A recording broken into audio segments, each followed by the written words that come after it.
ini saya akan menyampaikan mengenai pembelajaran berdiferensiasi.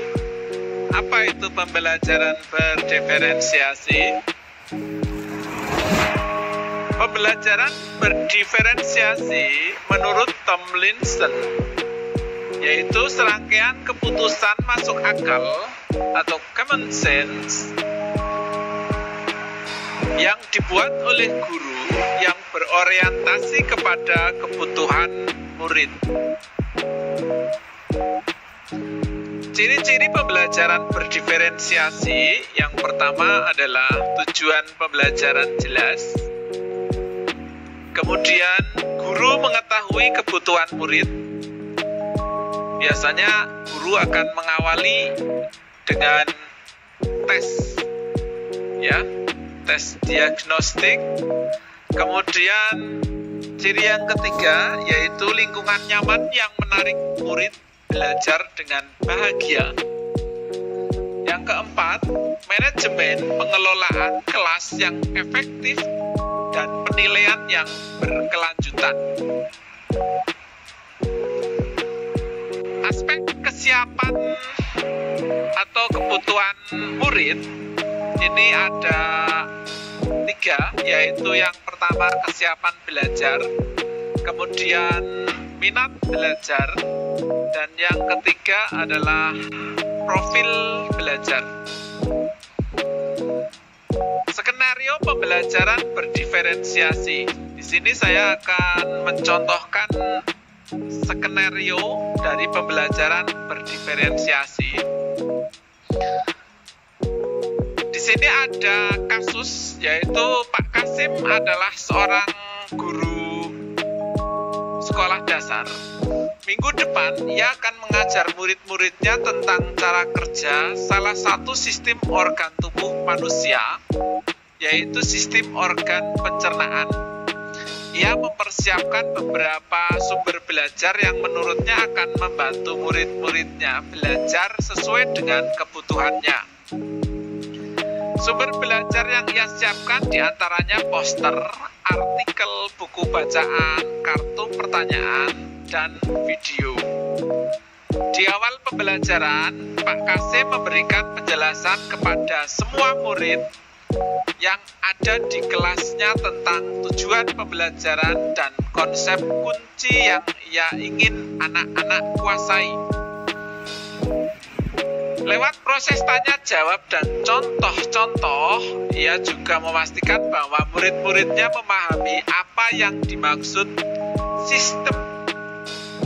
Setelah itu, ia meminta murid-muridnya untuk bekerja dalam kelompok sesuai tingkat kemampuan membacanya dan menyesuaikan teks yang akan dibaca. Dalam 1 minggu, setiap kelompok akan mendapat target untuk menyelesaikan kegiatan yang telah disiapkan oleh Pak Kasim. Nah, di sini kita akan membahas dari kasus tadi. Nah,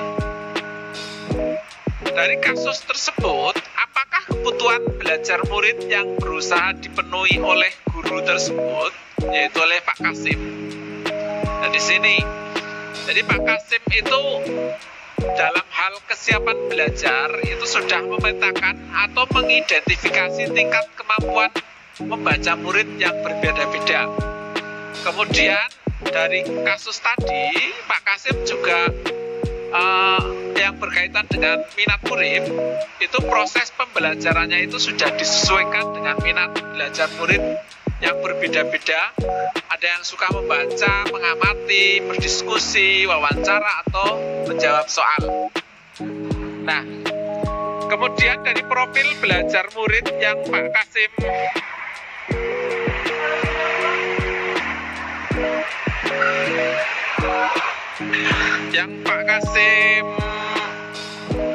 lakukan tadi, yaitu mengembangkan pembelajaran yang bervariasi dan mengakomodasi gaya belajar visual, auditori, dan kinestetik. Nah, dari pembelajaran yang Pak Kasim lakukan pada kasus tadi, itu bagaimana cara guru tersebut menentukan kebutuhan belajar muridnya. Nah, dari Pak Kasim tadi, Pak Kasim itu telah melakukan pemetaan kebutuhan belajar murid dengan mengelompokkan murid-muridnya sesuai dengan tingkat kemampuan membaca. Kemudian Pak Kasim menyesuaikan teks bacaan pada setiap kelompoknya. Yang kedua, pada kegiatan belajar mengajar itu Pak Kasim memberikan berbagai macam sumber belajar sistem pencernaan manusia untuk setiap kelompok belajar muridnya. Pak Kasim juga melakukan observasi atau pengamatan pada setiap kelompok dan juga menganalisis dan melakukan refleksi hasil capaian setiap kelompok belajar muridnya. Kemudian strategi pembelajaran berdiferensiasi apa yang dilakukan atau digunakan oleh Pak Kasim tadi dalam kasus tersebut tentunya. Nah, di sana kita menemukan strategi diferensiasi konten, ya. Kontennya itu ada, yang pertama itu konten.